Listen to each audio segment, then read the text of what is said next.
नमस्कार दोस्तों, आज फिर आपका स्वागत है क्राउन इमिग्रेशन के यूट्यूब चैनल पर। तो हमने एक सीरीज़ स्टार्ट की है स्टडी इन न्यूजीलैंड के ऊपर।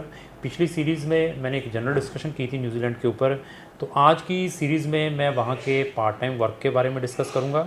साथ में वहाँ का जो पोस्ट स्टडी परमिट है कितना मिलता है इंटरनेशनल स्टूडेंट्स को, उसके बारे में डिस्कस करूँगा।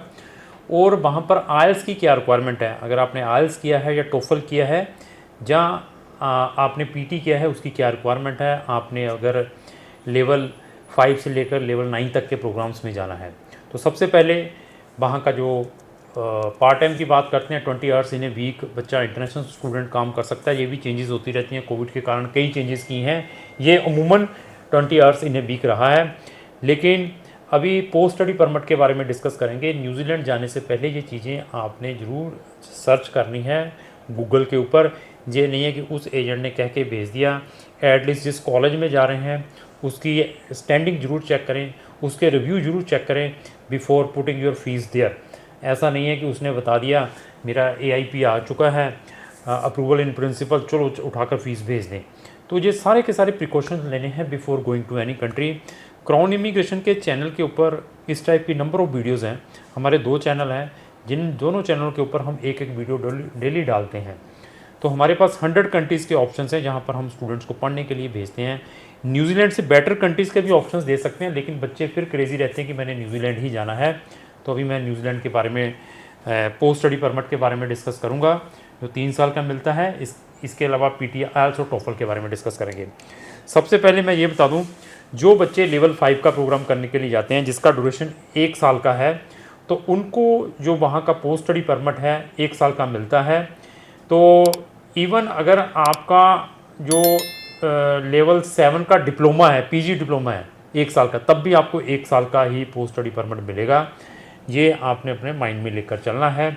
दूसरा, अगर आप बैचलर डिग्री जो लेवल 7 के लेवल की है, तो आपको 3 साल का पोस्ट स्टडी परमिट मिलेगा after completion of that bachelor degree.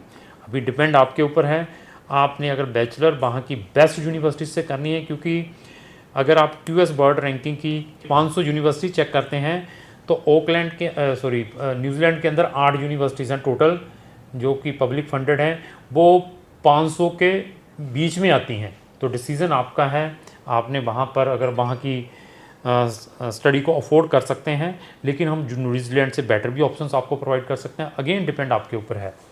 तो अगर आप पोस्ट ग्रेजुएट डिप्लोमा लेवल 8 करने के लिए जाते हैं तब भी आपको 1 साल का मिलेगा। अगर आप मास्टर डिग्री करने के लिए जाते हैं जिसका लेवल 9 है, तो आपको ये 3 साल का मिलेगा पोस्ट स्टडी परमिट। अगर आप PhD जिसका लेवल 10 है, मैंने बताया था कि वहाँ पर भी UK बेस्ड सिस्टम है, जो UK का एजुकेशन सिस्टम है, तो भी आपको जो आपका पोस्ट स्टडी परमिट है वो आपको 3 साल का मिलेगा। अभी हम IELTS, टोफल और PT के ऊपर आते हैं। अभी सपोज़ अगर आपने डिप्लोमा करने के लिए बच्चे जाते हैं, मैक्सिमम जी बस लोगों को क्रेज़ है बाहर जाने का, लेवल 5 वाले में जाते हैं, उसमें आपके ओवरऑल जो बैंड है 5.5 वाला बच्चा डाल सकता है और किसी भी मॉड्यूल में 5 से कम नहीं होने चाहिए।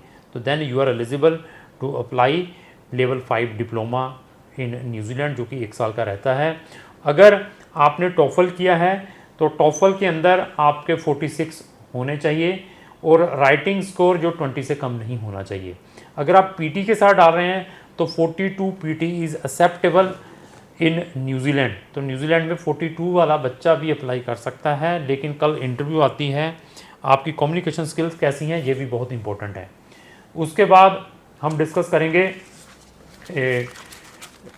इसके बाद हम डिस्कस करेंगे डिप्लोमा लेवल 6। जो डिप्लोमा लेवल 6 करने के लिए जाते हैं, bachelor degree at level 7, graduate diploma at level 7। अभी जो लेवल 6-7 करने के लिए जाते हैं तो उनके जो ओवरऑल बैंड है 6 होने चाहिए और किसी भी मॉड्यूल में 5.5 से कम नहीं होने चाहिए। अगर आप टोफल के साथ अप्लाई कर रहे हैं तो 79 होना चाहिए।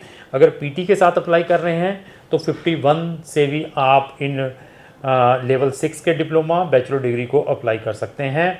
इवन अगर अभी फर्दर बैचलर इन ऑनर्स करने के लिए जाना है, एक बैचलर डिग्री होगी, बैचलर के लिए फिर बता दिया ओवरऑल 6 है। अगर बैचलर इन ऑनर्स जहाँ PG डिप्लोमा करने के लिए जाना है लेवल 8, या मास्टर डिग्री करने के लिए जाना है लेवल 9, या PhD करने के लिए लेवल 10, तो आपके जो ओवरऑल आयल्स हैं वो 6.5 होने चाहिए, किसी भी मॉड्यूल में 6 से कम नहीं होने चाहिए। अगर आप टॉफल है तो 90 होना चाहिए, अगर पीटी के साथ है 59। तो इन पीटी, आयल्स और टॉफल के साथ आप न्यूजीलैंड में different type diploma to PhD करने के लिए जा सकते हैं। प्राइवेट कॉलेजेस में भी, वहाँ के पब्लिक फंडेड जो यूनिवर्सिटीज़ हैं या पॉलीटेक्निक हैं वहाँ पर भी आप जा सकते हैं। तो अभी मेरी जो आने वाली वीडियो रहेगी उसके अंदर हम डिस्कस करेंगे कौन कौन से प्रोग्राम्स की अवेलेबिलिटी रहती है, कौन से मैक्सिमम प्रोग्राम बच्चे करने के लिए जाते हैं, और साथ में वहाँ पर फंड्स की क्या रिक्वायरमेंट रहती है न्यूजीलैंड में जब बच्चे ने जाना है, फ़ंड किस वे से दिखाने हैं, तो एफटीएस किन के लिए एप्लीकेबल है और विदाउट एफटीएस कौन से बच्चे जा सकते हैं। ये सारे का सारा मेरी आने वाली वीडियोज़ में रहेगा। तो लास्ट में मेरी यही रिक्वेस्ट है कि अगर आपको जो मेरी वीडियो चलेगी उसको लाइक एंड शेयर करना ना भूलें। Thank you.